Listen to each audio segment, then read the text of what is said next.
Now, the next thing is articulation. There's a lot of studies for articulation. Usually the second study in every book is for articulation. And of course, it's in A minor. And the first note that you come across is middle E. And they all go like this. Something like that. You know, that's a typical sort of lick from one of these studies. But Böhm, when he is doing this, the tonguing, he doesn't do them for hours on end, like, you know, the Anderson studies for tonguing. They go on for hours on end, and they're really very, very difficult. And it defeats somehow or other the method of doing it, because when you want to learn tonguing, you don't want to sort of start doing one of these big studies, but you want to learn a simple thing like this.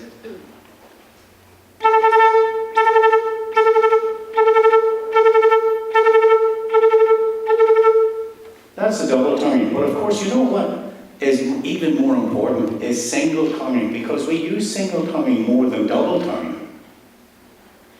Let me give you an example. You know this famous piece?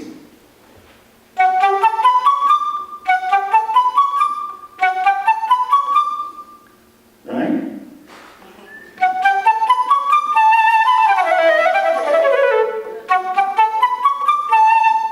So when you play the D major concerto, what do you think about when you do that?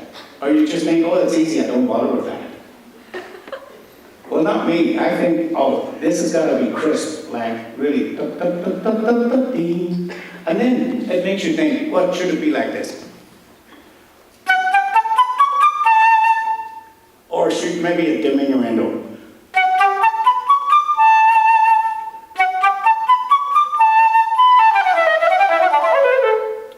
You see what I mean? It gives you the possibility, when you start to think about it, of changing something, because you know, the first couple of bars is easy compared to what happens in the middle of that concerto, when you have to get seriously involved with scales, like this.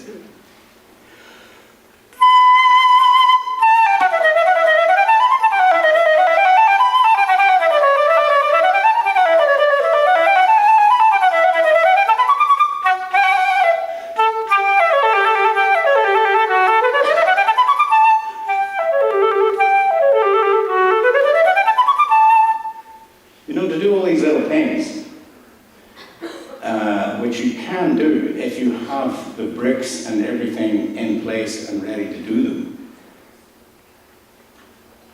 But it requires an awful lot of practice. And I would advocate practicing all these single tonguing things, you know, because in symphony orchestras you get to do it all the time, you know, like this, for example.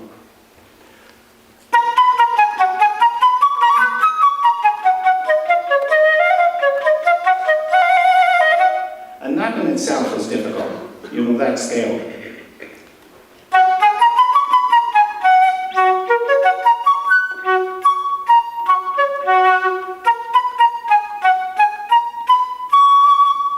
To get that in tune, you have to put every note in the right place, and that you only learn by doing this business here.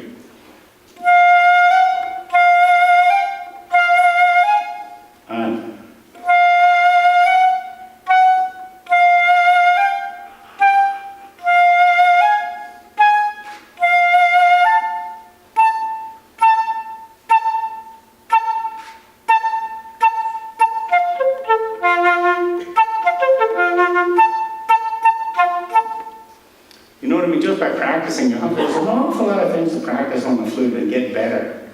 And once you get into the spirit of practicing, it's interesting. I often get, when I practice, I get so far removed from what I'm originally doing. You know, one day I was practicing D minor. I tell you this because it actually happened. And I was playing D minor, and the more you practice, the more you find out about yourself. You know, the first time you practice, you think, that's okay. Next day you practice, you think, oh, look at that. That's not so even as it was yesterday. But in fact, yesterday was just as bad, you just didn't notice it. You see? So what you're doing is you're becoming aware. You're becoming aware. So so that when you practice, you're aware of what's going on.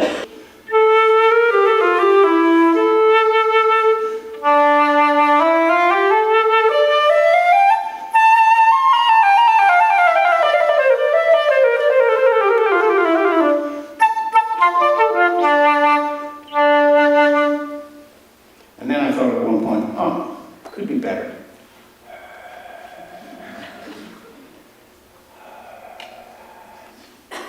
We'll do this in a minute.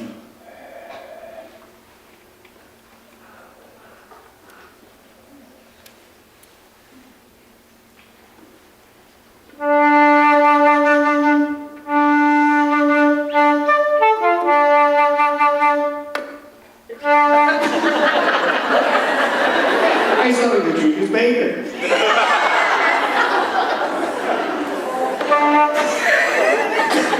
Julie used to kill me every time he did that. I thought, why is a guy like that doing a thing like that?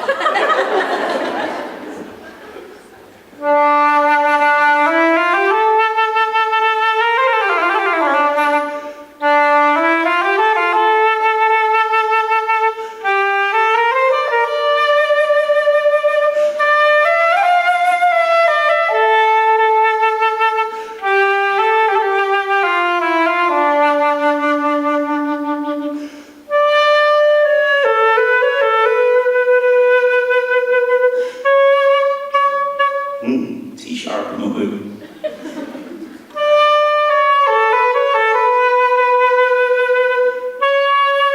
Like that.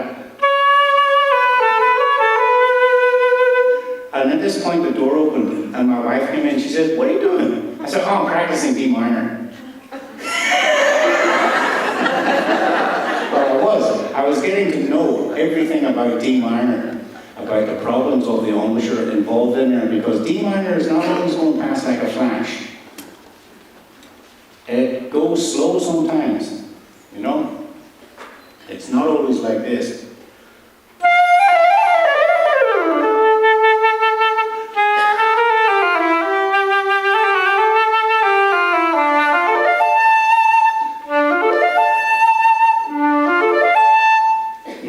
You need to change all the time the embouchure to get the tone in the right place for the right job and in tune, right?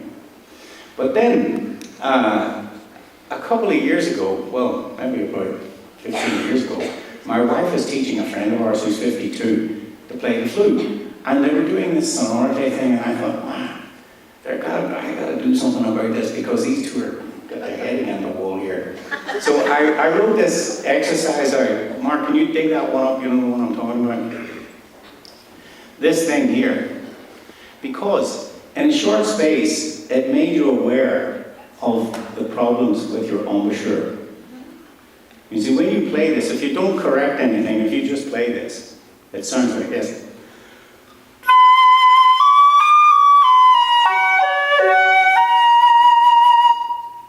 Right? Did you hear that?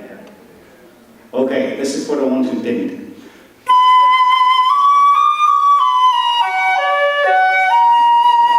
Right? Now, what are we going to do about that?